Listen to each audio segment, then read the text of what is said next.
اکثر لوگوں کو یہ شکایت رہتی ہے کہ ہمیں نماز میں وسوسے آتے ہیں، خیالات آتے ہیں، ادھر ادھر کی سوچیں آتی ہیں، تو اس کے اڑانے کا، ختم کرنے کا طریقہ یہ ہے کہ اس دعا کو کثرت سے پڑھیں۔ اس میں اللہ نے ہمیں شیطان سے بچنے کی دعا سکھائی۔ کل حکم ہے، کہو کہو کہو، قالا سے کل بن گیا، کہو رب اعوذ بک من ہمزات الشیاطین واعوذ بک رب ان یحضرون۔ اے ہمارے رب، ہم شیطان نہیں، شیطانوں کے وسوسوں سے تیری پناہ مانگتے ہیں، اس بات سے بھی تیری پناہ مانگتے ہیں کہ وہ ہمارے قریب ہی نہ آئے، دفعہ دور رہے۔ تو جو بندہ اس دعا کو کثرت سے پڑھتا رہے گا، اس کو شیطان کے وسوسے آنے بند ہو جائیں گے، حتیٰ کہ آہستہ آہستہ ختم ہو جائیں گے۔ وہ آپ کا پیچھا چھوڑ دے گا کہ یہ تو ہر وقت اللہ کی پناہ مانگتا ہے، اور شیطان سے بچنے کے لیے اللہ کی پناہ ہی سب سے بڑی پناہ۔ تو ایک تو وسوسوں سے بچنے کے لیے اس دعا کی پابندی کرے۔ دوسرا، ایک بزرگ سے پوچھا، حضرت وسوسوں کا کیا علاج ہے؟ فرمایا قرآن کے آخر پہ وسوسوں کا علاج ہی لکھا ہوا ہے، قل اعوذ برب الناس ملک الناس الہ الناس من شر الوسواس الخناس۔ خناس کے وسوسوں کے شر سے۔ خناس وہ بڑا گرو گھنٹال شیطان ہے جو نماز میں وسوسے ڈالتا ہے۔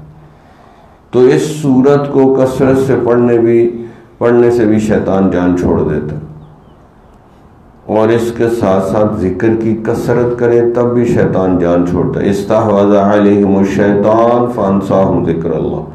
شیطان نے ان کے اوپر کس وقت قابو پایا؟ جب ان کو ذکر بھلایا تو پھر قبضہ کیا۔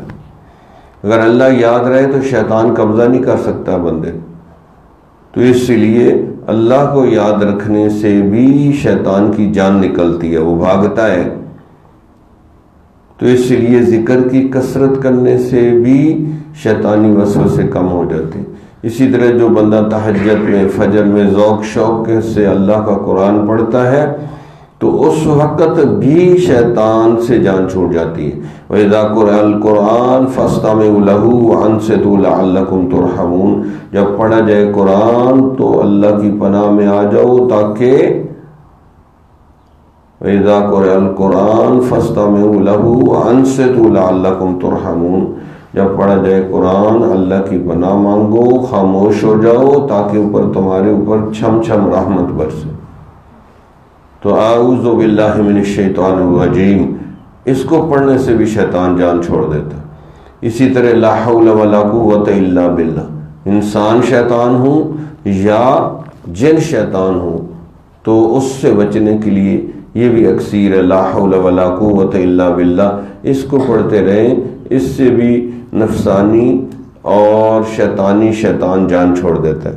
تو اس لیے یہ دعائیں ہیں، ان کو کثرت سے پڑھیں، اس سے شیطان سے بچت ہو جائے گی، نیند بھی کم آئے گی، اور بندے کو ذکر فکر کی توفیق بھی ملے گی۔ تو ان دعاؤں کو یاد کر کے کثرت سے پڑھتے رہیں تو دل سے وسوسے بھی آہستہ آہستہ ختم ہو جائیں گے، اللہ کا قرب بھی حاصل ہوگا، اللہ کی محبت بھی حاصل ہوگی، اور شیطانوں کے وسوسوں سے جان چھوٹ جائے گی، اور آخری وقت مرتے ہوئے بھی کلمہ نصیب ہو جائے، کیونکہ آخری وقت بھی شیطان زور لگاتا ہے کہ کسی طریقے سے اس سے کلمہ چھین لو۔ اس کا آسان طریقہ ہے کہ سوتے جاگتے، نیند بھی موت کی بہن یا بھائی کی طرح، تو اس لیے سوتے جاگتے ضرور کلمہ پڑھ کے سوئیں، تو انشاءاللہ مرتے ہوئے بھی کلمہ نصیب ہو جائے گا۔